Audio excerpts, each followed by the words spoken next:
Hello കൂട്ടുകാരെ, നമസ്കാരം. നമ്മുടെ ഒരു പുതിയ വീഡിയോയിലേക്ക് നിങ്ങൾക്ക് എല്ലാവർക്കും സ്വാഗതം. എല്ലാവർക്കും ശുഭദിനം ആശംസിക്കുന്നു. ഇന്നത്തെ നമ്മുടെ വീഡിയോ കൊണ്ടുപോകുന്നത് നിങ്ങൾ വളരെ മനോഹരമായ മറ്റൊരു സ്ഥലത്തേക്കാണ്.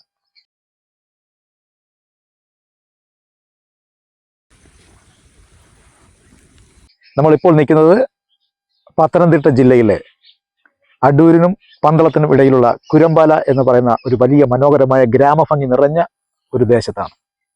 ഇവിടെ നിന്നുകൊണ്ട് വളരെ മനോഹരമായ ഒരു മനസ്സിന് സുഖം പകരുന്ന ഒരു കാഴ്ച നിങ്ങളിലേക്ക് കാണിക്കാൻ വേണ്ടിയാണ് ഞാനിപ്പോൾ പോകുന്നത്. വാ, നമുക്ക് ഒരുമിച്ച് പോകാം. വളരെ മനോഹരമായ ഒരു സ്ഥലം.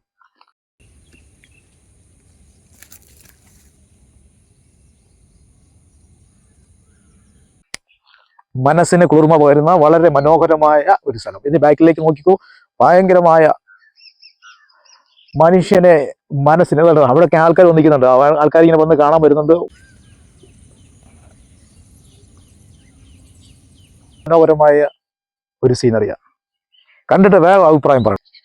മനസ്സിന് സന്തോഷം തരുന്ന കാഴ്ചകൾ കിട്ടുന്ന ഒരു അത്ര വലിയ ആൾക്കാരുടെ തിരക്കൊന്നുമില്ല. ഇത് നമ്മളിപ്പോൾ എടുത്തിരിക്കുന്ന സമയം എന്ന് പറയുമ്പോൾ ഇപ്പോൾ എടുത്തിരിക്കുന്ന സമയം 9 മണിയാണ്. പക്ഷേ വലിയ തിരക്കൊന്നുമില്ല. എങ്കിൽ പോലും ഇവിടെ ടൂറിസ്റ്റ് പ്ലേസ് ആണ്, ആൾക്കാരൊക്കെ വരാറുണ്ടെന്നാണ് ഇവിടുത്തെ നാട്ടുകാർ പറയുന്നത്. നമ്മളിവിടെ വന്നപ്പോൾ ആരില്ല. പക്ഷേ ഇതിൻ്റെ മുകളിലേക്ക് ആൾ നിൽപ്പുണ്ട്.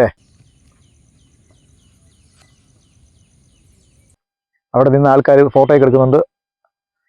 അവിടെ അത്ര പൊക്കത്തില്ല. ഇവിടോട്ട് വന്നിരുന്ന് മനോഹരമായിട്ട് നിങ്ങൾ ആസ്വദിക്കും. വൈകുന്ന സമയത്ത് നിങ്ങൾ ഇരുന്ന് ചായയെ കുറിച്ച് ആസ്വദിക്കാൻ പറ്റുന്ന കാഴ്ച അങ്ങോട്ട് നോക്കും. പക്ഷേ ഇതിനകത്തൊന്നും ഇറങ്ങരുത്. ഇതിനകത്തേക്ക് അപ്പുറത്തേക്ക് ആരും ഇറങ്ങരുത്. ഇവിടെ വന്നിരുന്ന് മനോഹരമായ കാഴ്ചകൾ കണ്ട് ആസ്വദിച്ച് പോകാം.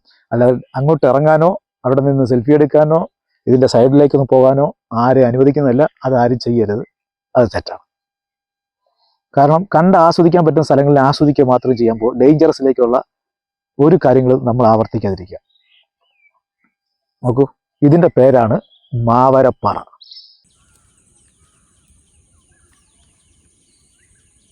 അടൂർ പന്തളം റൂട്ടിലെ കുരമ്പാല എന്ന ജംഗ്ഷനിൽ നിന്നും അകത്തേക്ക് ഒരു 4 കിലോമീറ്റർ അകത്തേക്ക് വന്നാൽ കാണുന്ന ഒരു വലിയ മനോഹരമായ ഒരു ദേശമാണ് മാവരപ്പാറ.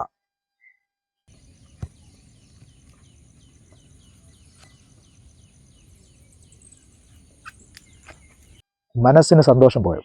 അതാണ് ഈ വീഡിയോ. ഓക്കെ, മറ്റൊരു വീഡിയോയുമായി കാണുമ്പോഴേയും ഓക്കെ, ഗുഡ് ബൈ.